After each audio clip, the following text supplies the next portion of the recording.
Karibu baba. Bwana Yesu asifiwe. Amina. Bwana Yesu asifiwe. Amen. Nadhani baadhi yenu mtakuwa mnanijua. Ndio. Mimi kwa jina naitwa Dennis Dominic. Kwetu kabisa ni Karagwe. Ndio tulihamia kutoka Ishozi Kiziba. Sasa tulihamia Karagwe. Niko mbele yenu kutoa ushuhuda niliyoyaona katika wiki hii. Nimeamini kwamba Mungu yupo. Shangilia Bwana. Amen. Rudia tena umesema? Nimeamini kwamba Mungu yupo. Anatenda kazi yake. Anatenda kazi yake. Wache Mungu aitwe Mungu wapendwa. Amen. Ameamini kwamba Mungu yupo na Mungu anatenda kazi yake. Umechukua hiyo point. Unaona hapa mbele yenu ni familia yangu mimi. Nimetoka nayo mbali hii familia.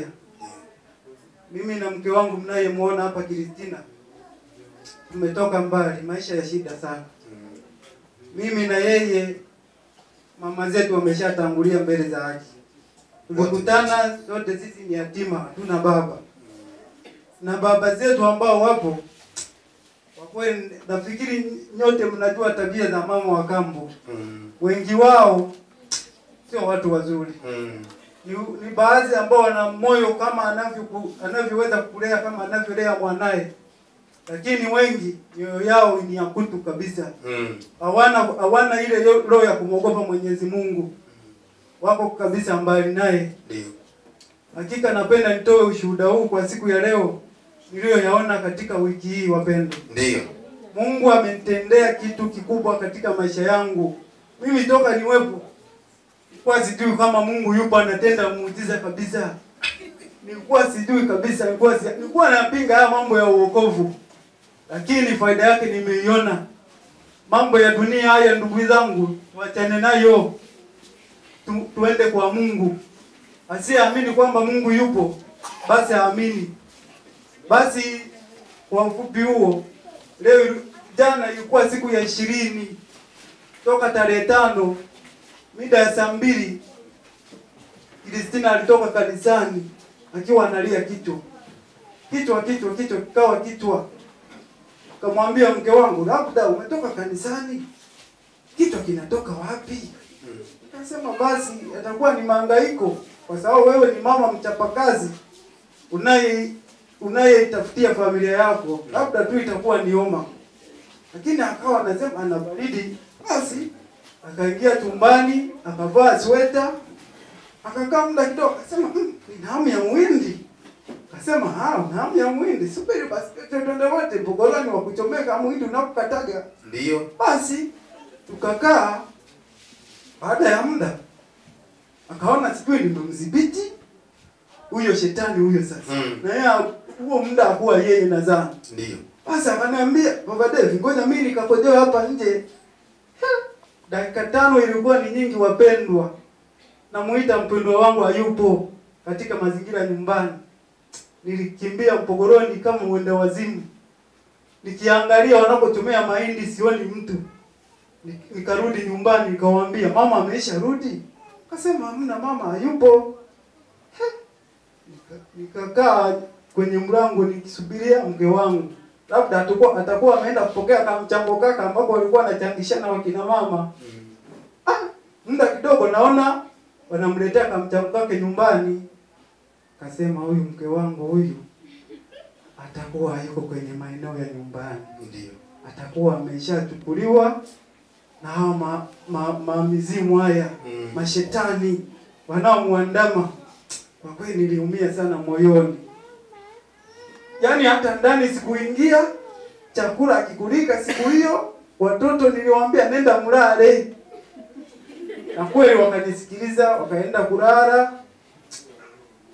Nikachukua kitenge chake ambacho alikuwa amekiacha sebuleni. Nikafunga mlango, nikakaa nje. Pale nadhani nilitoka muda wa saa 8 usiku. Nikaingia ndani. Sikupata usingizi mpaka asubuhi. Sikupata nini? Usingizi. Namwazia mke wangu, nani amemchukua huyu? Nani anayemfanyia haya? mbona familia hii inakosa amani?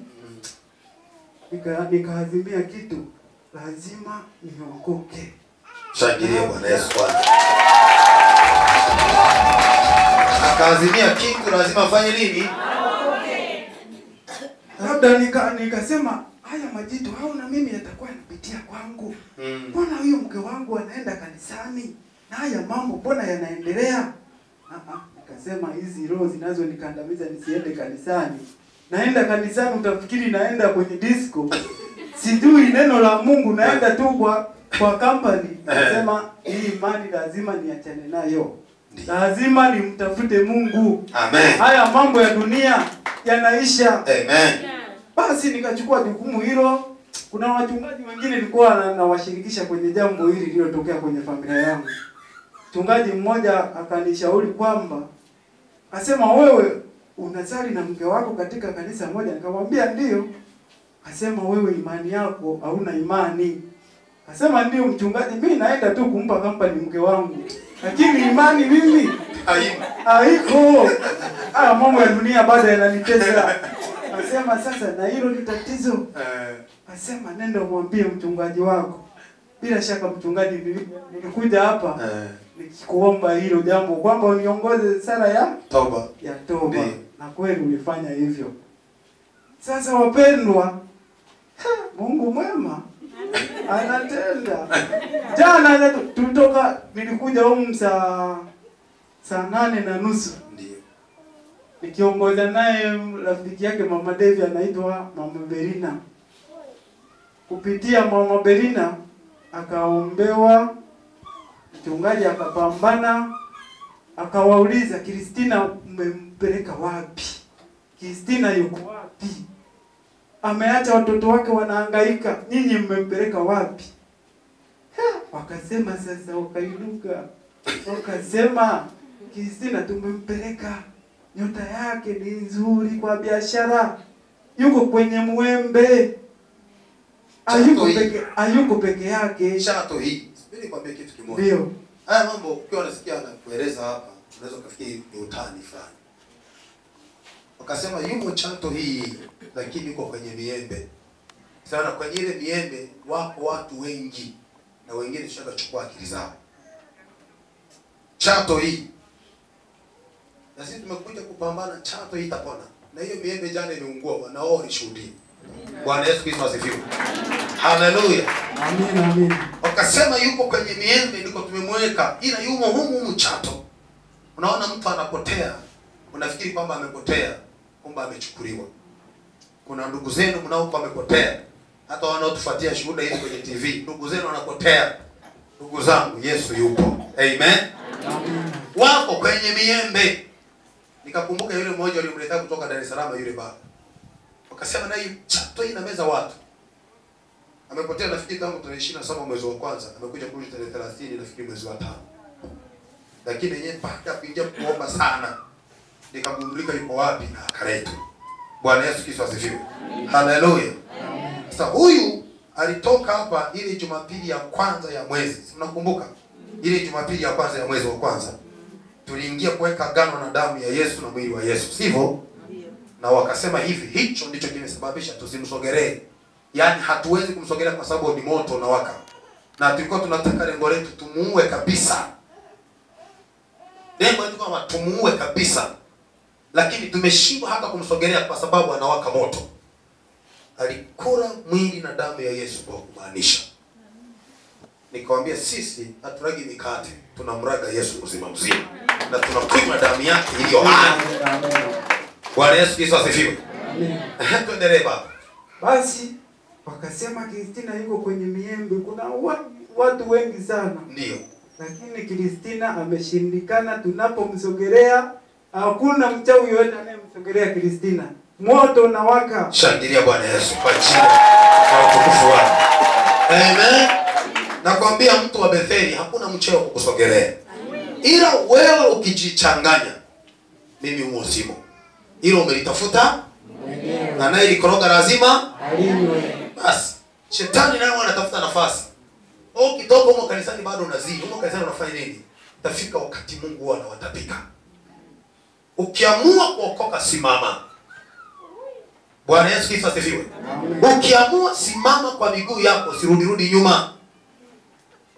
Mungu anaweza kukuvumilia kwa wakati kwa neema. Utafika wakati Mungu anaweza kukuacha. Amen. Hallelujah. Amen. Hakuna mchawi aliyemsogelea pamoja na kwamba alikuwa anakaa kwenye miembe juu. Tuendelee baba. Basi akasema kwamba hakuna mchawi anayeweza kumsogelea Kristina. Nguvu zake ni za ajabu. Ndio. Akasema, mchungaji akawauliza, hivi mtoto wa watu anakula nini huko aliko? Akasema, tuna chakula ambacho tunakula sisi tunachopika ndicho chakula anachokula. Lakini chakula hicho tunamrushia, hakuna anayeweza kumsogelea. Kweli nilipokuwa hapa nilihisi machozi yananilenga. Niliumia sana. Basi mchungaji akaendelea kupambana. Ukasema, wewe ili kanisa lako sio kama makanisa mengine sio makanisa wapendwa. Msidanganywe. Wao mashetani haya yanakiri yenyewe. Ili kanisa ni la Bwana. Shangilia Bwana. Tuko kumbatia Bwana Yesu. Amen. Wachungaji wengine sio wachungaji. Ili ni minyoka tu. Eti yale mavitambaa mnayoyaona haya sio mavitambaa eti anapangusa. Hapana. Ni nguvu za kuzimu hizo. Eti watu wanaanguka kwa mapepo, sio nguvu ya ile yule mchungaji anayeomba. Hapana. Nguvu za shetani zinatenda kazi. Ndugu zangu, muamini Mungu kwamba yupo. Amen. Mshike Mungu, msimuache. Amina. Basi mchungaji akaenda kupambana na hao watu. Hao wakatajana majina kweli. Na wengine nadhani mnawajua wengine. Wengi wenu waliomo humu Chato. Basi akapambana. Akasema Kristina ana nyota nzuri ya biashara na tumemlisha ilizi. Mchungaji akasema umemlisha hata ilizi. Basi mchungaji akapambana, Kristina akatapishwa hiyo ilizi. Kweli mambo ya ajabu wapendwa. Bwana Yesu Kristo asifiwe. Amina. Nafikiri muongea tu kwa ufupi. Baada ya ile maombi, nafikiri nilikuja hapa kwenye tumeingia kwenye maombi nao kama saa 9 hivi. Tumefanya maombi. Mlitoka saa ngapi baada ya kuweza kuombea? Jana. Nilikuwa kwenye saa 10 eti. Kwenye saa 10 hivi wakaondoka. Saa 11 ndio nipigie simu kwa sababu nilikuwa nahudumia tena watu wengine. Kapiga simu, sikuipokea. Baadaye akapiga tena nikabidi niipokee. Kaambia mchungaji, Mungu ameyasikia maombi yako. Mke wangu amerudi, huyu hapo ongea naye. Saa 9 nakwambia kitu hiko sifikiri mchezo. Tumemaliza hapa ametoka saa 10. Jawabu limepatikana. Amen. Amen. Bwana Yesu Kristo asifiwe. Akasema huyu hapo ongea naye, kaambia wala siongee naye. Wewe njoo naye toka kanisani. Bwana Yesu Kristo asifiwe. Akaja naye kanisani nafikiri kwa nyumba saa 12. Dada watu kachoka. Kachoka kweli. Baada ya kuingia kuomba ndio wakataja kama wakati mwanzo tunaomba kujire dada walivyotaja. Wakasema tulikuwa naye lakini tulikuwa tumempeleka kijiji fulani. Ni ndani ya Chato ila kuna kijiji fulani sitaki kitaja. Akasema kule ni kama kwenye vichaka fulani lakini alikuwa anakaa juu ya miembe. Na tumeshindwa mpaka tumeita majeshi kutoka sijui Sumbawanga. Yale yana nguvu kidogo ndio amekuja kutusaidia na kumsindikiza kumleta. Mmemletaje? Nasema tulipofika pale sehemu moja kuna kituo wapi? Sehemu za Nyamirembe hivi. Hapo kwenye Beri. Beri ya Nyamirembe ikapatikana gari. Hiyo gari ndio akawa amepakiwa akaletwa mpaka Chato. Ile ya mikate. Ndio. Mikate ndio aliomba lift akaja nayo. Bwana Yesu Kristo asifiwe. Ile ya mikate. Inayogawa mikate ile. Naona sasa. Sasa hiyo gari ambayo inatembeza mikate inauza ndio akaomba lift. Anasema humo ndimo akaingia akaja moja kwa moja mpaka Chato. Bwana Yesu Kristo asifiwe. Lakini anasema amefika sehemu fulani akaomba maji anywe. Ila amekunywa ile maji tumemlisha ilizi. Anachokisema huyu baba kuna vitu ambavyo Mungu anatenda wakati mwingine vinapita akili ya mwanadamu. Amen. Tumemlisha ilizi. Anasema amemlisha ilizi, hiyo ilizi inatapika. Nikaomba. Tumepiga maombi pale, dando yalitapika irizi. Na hiyo irizi ina rangi kama mbili, nafikiri nyeusi na uburu hivi. Bahati nzuri kwa mwingine, kwa mwalimu Zemura hapa anasafisha hapa, na wale wadada wengine wako hapo, walikuwa mmoja kwenye usafi. Wako wapi? Hao huko. Hapa kinatendeka, wanafanya usafi. Nikamwambia njooni mshuhudie, wao mnayasikia mambo haya. Haya hapa njooni mshuhudie. Kila mmoja alibaki kushangaa, naona irizi. Baada ya mambo nikamwambia baba huyu, ichukue hiyo irizi na wengine kesho waje waone ushuhuda kwamba Mungu huwa anatapisha vitu alivyokula watu. Tukavunja nguvu ya ile irizi, nikamwambia baba ishike. Akawa ameichukua. Haina nguvu, wewe shika tu atakuwa mkono. Ishike tu kwa mkono. Haina nguvu, wewe shika tu kwa mkono. Watu waone. Tulivunja nguvu zake hapo. Hiyo hapo. Irizi. Njoo kushuhudia, ambao mjawahi kushuhudia. Njoo shuhudia tu. Hiyo hapo. Tapika hapo.